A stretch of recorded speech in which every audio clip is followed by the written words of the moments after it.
ඉදිරියට එන අවුරුදු කිහිපය ඇතුළත AI ඔයාගේ රැකියාවත් ගන්න පුළුවන් කියලා ඔයාට හිතුණද?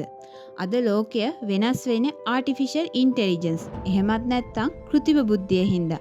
ඇත්තටම AI රැකියාව නැති කරනවද? නැත්නම් නව රැකියාව හදනවද? අද අපි ඒ ගැන හරියටම බලමු විශ්ව විනිවිද තුලින්.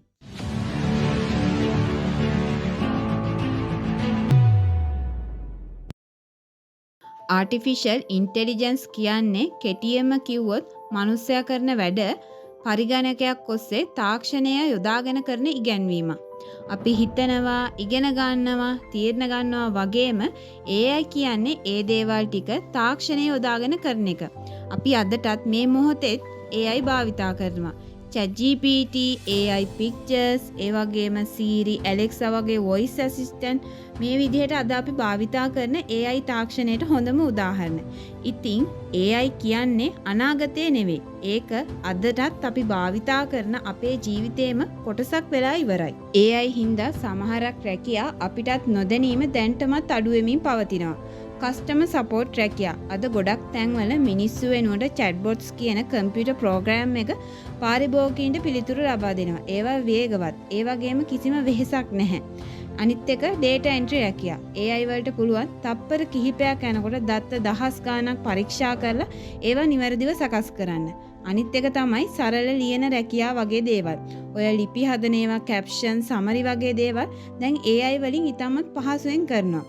ඒ වගේම කර්මාන්ත ශාලාවල රැකියාව ගත්තහම මිනිස්සු වෙනුවට රොබෝලා පාවිච්චි කරලා දිවාරය නැතුව, විවේකයක් නැතුව ඒ රොබෝලා දාලා වැඩ කරනවා. ඉතින් මේ රැකියා අදට සම්පූර්ණයෙන්ම නැති වෙලා නැති වුණත් දවසින් දවස ඒවා අඩු වෙමින් පවතිනවා.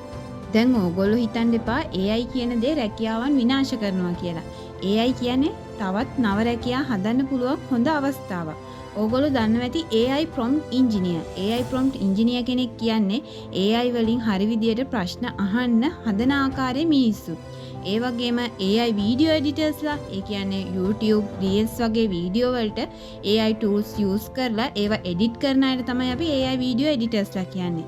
තව ඉන්නවා AI thumbnail designersලා, YouTube කරන අයට thumbnail හදන මේ වගේ රැකියා ඇත්තටම අද වෙනකොට ලොකු අවශ්‍යතාවයක් බවට පත් වෙලා තියෙනවා. අනිත් එක AI trainers, ඒ කියන්නේ AI වලට මිනිසාගේ දත්ත උගන්නලා ඉගෙන ගන්න ඒවට උදව් කරන අය. ඊට පස්සේ ගත්තාම AI ethics and safety පැත්තෙන් තියෙන රැකියා, AI හරිද වැරදිද කියලා බලන අය, මේවා පාලනය කරන අය. ඉතින් AI කියන්නේ තව එක අවස්ථාවක්. ඒ හින්දා බය වෙන්න දෙයක් නෙමෙයි. ඒක අපිට නව රැකියාවක් උත්පාදනය කරන අවස්ථාවක්. දැන් අපි බලමු AI කාලේ ජීවත් වෙන්න අපිට ඕනේ මොන වගේ දේවල්ද කියලා. නිර්මාණශීලී හැකියාව AI තාක්ෂණයට නැහැ. ඒ වගේම තර්කානුකූලව හිතීමේ හැකියාවත් AIට නම් නැහැ. ඒ වගේම ගැටලු විසඳන හැකියාව, ප්‍රශ්නයක් දැක්කහම ඒක කොහොමද විසඳන්නේ, මේ වගේ දේවල් AIට ඉතා සාර්ථකව කරන්න බෑ. ඉතින් මිනිස්සුත් එක්ක හොඳින් කතා බහ කරන හැකි, ඒ මානුෂීය ගුණාංග කියන දේවල් AI සතුව තියෙන දෙයක් නෙමෙයි. ඒ හින්දා AI tools හරි විදිහට භාවිතා කරන එක ඇත්තටම අද කාලේ ලොකුම අවශ්‍යතාවයක් වෙලා තියෙනවා. ඒ හින්දා අපි AIට එරෙහිව යුද්ධ කිරීම අත්‍යවශ්‍ය වෙන්නේ නැහැ. ඒ හින්දා AI එක්ක එකතු වෙලා වැඩ කරන්න ඉගෙන ගැනීම තමයි මේ කාලේ කරන්නම ඕනේ දේ. AI හින්දා ඔයාගේ රැකියාවත් නැති වෙයි කියන ප්‍රශ්නේ ඇත්තටම වැදගත් නැහැ. වැදගත්ම ප්‍රශ්නේ තමයි ඔයා AI එක්ක වැඩ කරන්න සූදානම්ද කියන එක. AI භාවිතා කරන මිනිස්සු AI භාවිතා නොකරන මිනිස්සුන්ගේ රැකියාවල් ගනි. මේ ගැන ඔයාගේ අදහස පල්ලෙහා කමෙන්ට් සෙක්ෂන් එකේ කමෙන්ට් එකක් දාගෙන යන්න. AI ඔයාගේ රැකියාවටත් තර්ජනයක්ද කියලා. සබ්ස්ක්‍රයිබ් කරන්න. පල්ලෙහා තියෙන බෙල් අයිකන් එකත් ක්ලික් කරන්න අමතක කරන්න එපා. අලුත් වීඩියෝ එකකින් අපි හමු වෙමු. සුබ දවසක් සියලුම දෙනාට.